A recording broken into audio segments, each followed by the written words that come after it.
नमस्कार, ये आकाशवाणी शिमला है।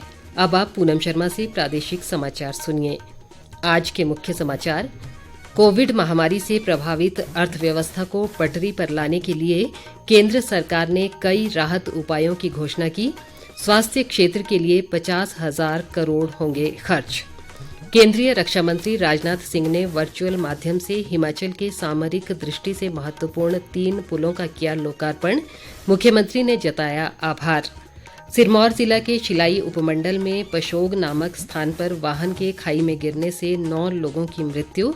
और प्रदेश में कोविड महामारी की पहली लहर की तुलना में दूसरी लहर में 1,493 अधिक लोगों की मृत्यु।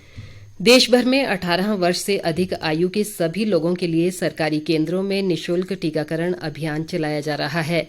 आपसे अपील है कि कोविड रोधी टीका जरूर लगवाएं। कोरोना महामारी के प्रति कोई भी लापरवाही न बरतें।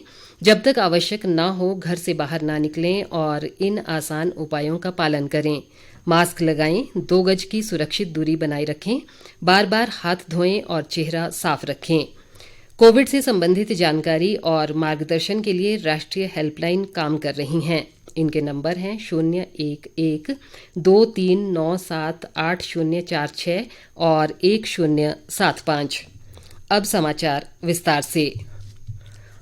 कोविड महामारी से प्रभावित अर्थव्यवस्था को पटरी पर लाने के लिए केंद्र सरकार ने कई राहत उपायों की घोषणा की है। केंद्रीय वित्त मंत्री सीतारमण और वित्त राज्य मंत्री अनुराग ठाकुर ने आज 8 राहत उपायों की घोषणा की। नई दिल्ली में मीडिया को संबोधित करते हुए वित्त मंत्री ने कोविड प्रभावित क्षेत्रों के लिए 1 लाख करोड़ रुपए से अधिक की ऋण गारंटी योजना का ऐलान किया। उन्होंने बताया कि इसमें से 50,000 करोड़ रुपए स्वास्थ्य क्षेत्र के लिए होंगे। इस आर्थिक मदद से स्वास्थ्य क्षेत्र के बुनियादी ढांचे को आधुनिक बनाने का काम किया जाएगा। निर्मला सीतारमण ने कहा कि ये ऋण गारंटी योजना 8 बड़े शहरों को छोड़कर अन्य शहरों में नई परियोजनाओं के विस्तार के लिए होगी। केंद्रीय वित्त मंत्री ने बताया कि आत्मनिर्भर भारत योजना के तहत मई 2020 में शुरू की गई 1.5 लाख करोड़ रुपए की इमरजेंसी क्रेडिट लाइन गारंटी योजना के लिए 1.5 लाख करोड़ रुपए अतिरिक्त दिए जाएंगे। उन्होंने बताया कि कारोबार करने वालों के लिए ऋण गारंटी की सीमा 3 लाख करोड़ रुपए से बढ़ाकर 4.5 लाख करोड़ रुपए कर दी गई है। एक अन्य उपाय के तहत वित्त मंत्री ने 25 लाख छोटे कारोबारियों के लिए ऋण गारंटी योजना शुरू करने की घोषणा की। केंद्रीय रक्षा मंत्री राजनाथ सिंह ने आज पूर्वी लद्दाख के कुंगियांग से देश के 8 राज्यों में सीमा सड़क संगठन द्वारा बनाए गए 63 पुलों का वर्चुअल माध्यम से लोकार्पण किया। इनमें 3 पुल हिमाचल के भी शामिल हैं। इस अवसर पर राजनाथ सिंह ने अपने संबोधन में देश के सीमावर्ती क्षेत्रों को सड़क सुविधा से जोड़ने में सीमा सड़क संगठन की भूमिका को सराहा।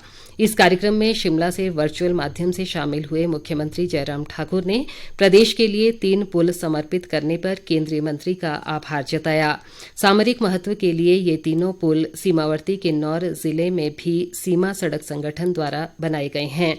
इनमें पवारी पूह सड़क पर 4.25 करोड़ रुपए की लागत से बना 40 मीटर लंबा पांगी पुल, किरण खड्ड पर 5 करोड़ 55 लाख की लागत से निर्मित पुल और पूह कौरिक सड़क पर 2.25 करोड़ की लागत से बना 30 मीटर लंबा टाइटन पुल शामिल है।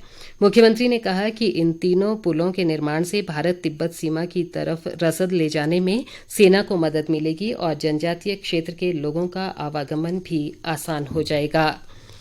राज्यपाल बंडारू दत्तात्रेय ने कोरोना महामारी के दौरान लोगों में पर्यावरण संरक्षण के प्रति उत्पन्न हुई भावना को प्रोत्साहित करने पर बल दिया है। आज शिमला में एक बैठक की अध्यक्षता करते हुए उन्होंने कहा कि राज्य रेडक्रॉस सोसाइटी के तत्वावधान में प्रदेश में इस वर्ष जुलाई माह में एक विशाल पौधरोपण अभियान चलाया जाएगा। राज्यपाल ने कहा कि अभियान के तहत करीब 1 लाख पौधे रोपित किए जाएंगे। राज्यपाल ने फल और औषधीय पौधे लगाने पर विशेष बल दिया। इस अवसर पर राज्य रेडक्रॉस अस्पताल कल्याण शाखा की अध्यक्ष डॉक्टर साधना ठाकुर ने जमीनी स्तर पर लोगों को पौधरोपण अभियान से जोड़ने का सुझाव दिया। इस दौरान सभी जिला उपायुक्तों और एसडीएम के साथ वीडियो कॉन्फ्रेंसिंग के माध्यम से चर्चा की गई।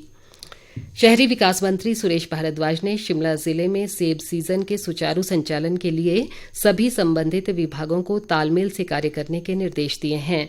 आज शिमला में सेब सीजन की तैयारियों की समीक्षा बैठक में उन्होंने कहा कि इस वर्ष जिले में करीब 2 करोड़ सेब पेटी होने का अनुमान है और इसे मंडियों तक पहुंचाने के लिए वाहनों की पर्याप्त उपलब्धता सुनिश्चित की जाए।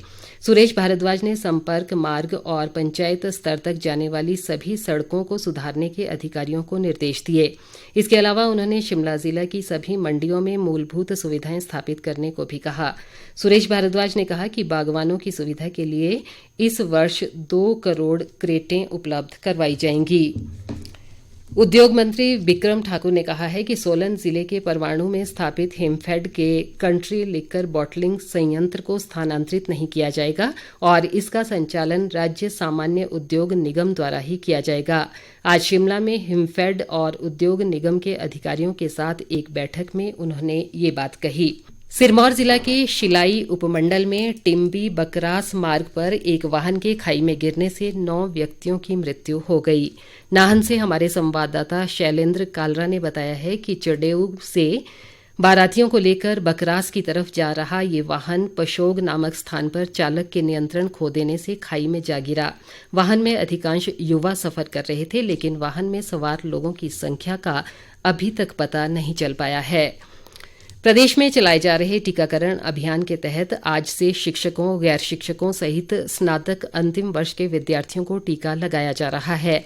2 दिन तक चलने वाले इस टीकाकरण अभियान के लिए शिक्षा विभाग ने प्रदेश भर में 200 वैक्सीनेशन सेंटर स्थापित किए हैं। शिक्षा मंत्री गोविंद ठाकुर ने कहा कि कोरोना की संभावित तीसरी लहर से बचने के लिए आज व कल विशेष कोविड-19 टीकाकरण अभियान का आयोजन किया गया है। उन्होंने राजकीय वरिष्ठ माध्यमिक पाठशाला कुल्लू से इस अभियान का शुभारंभ किया। इधर सोलन जिले में आज अंतिम वर्ष के विद्यार्थी कोविड टीकाकरण को लेकर उत्साहित दिखे। परीक्षा से पहले वैक्सीन लगाने आए छात्रों ने टीकाकरण अभियान चलाने के लिए केंद्र सरकार का आभार व्यक्त किया। इस बीच शिमला ग्रामीण की चनावग पंचायत में 18 से 44 उम्र के 252 लोगों को कोरोना वैक्सीन का पहला टीका लगाया गया। टीकाकरण अभियान को लेकर युवाओं में काफी रुचि दिखाई। हिमाचल प्रदेश में कोविड महामारी की दूसरी लहर में पहली लहर की तुलना में 1493 अधिक लोगों की मृत्यु हुई है। राज्य में अभी तक डेल्टा प्लस स्ट्रेन का कोई मामला सामने नहीं आया है। दूसरी लहर में कोरोना से संक्रमित होने की दर भी दोगुनी से अधिक हुई है। विस्तृत ब्यौरे के साथ हमारे विशेष संवाददाता।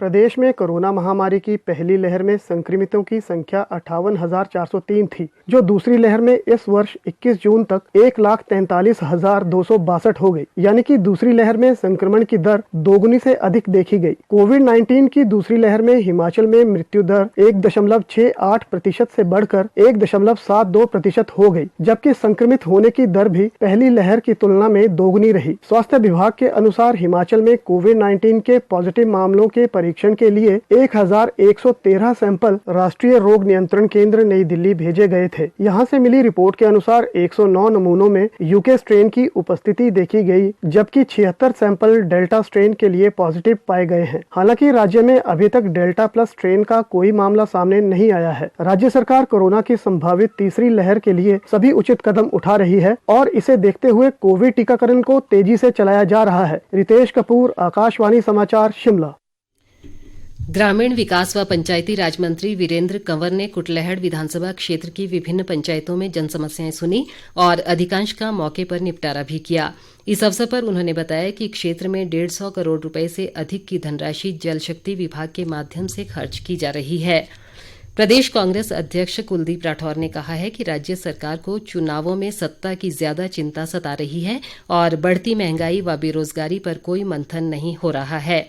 शिमला से जारी एक बयान में उन्होंने कहा कि भाजपा की धर्मशाला में हुई 2 दिवसीय बैठक केवल चुनावी राजनीति तक ही सीमित रही। कुलदीप राठौर ने कहा कि देश सहित प्रदेश में कोरोना के चलते अर्थव्यवस्था पूरी तरह चौपट हो गई है, जबकि सरकार अपने राजनीतिक उद्देश्यों की पूर्ति के लिए सरकारी मशीनरी का दुरुपयोग कर रही है।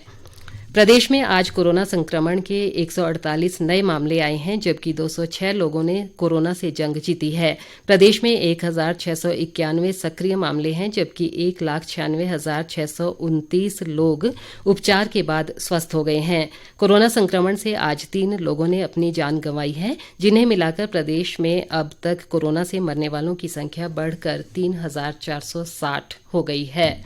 अंत में मुख्य समाचार एक बार फिर। कोविड महामारी से प्रभावित अर्थव्यवस्था को पटरी पर लाने के लिए केंद्र सरकार ने कई राहत उपायों की घोषणा की। स्वास्थ्य क्षेत्र के लिए 50,000 करोड़ होंगे खर्च। केंद्रीय रक्षा मंत्री राजनाथ सिंह ने वर्चुअल माध्यम से हिमाचल के सामरिक दृष्टि से महत्वपूर्ण 3 पुलों का किया लोकार्पण। मुख्यमंत्री ने जताया आभार।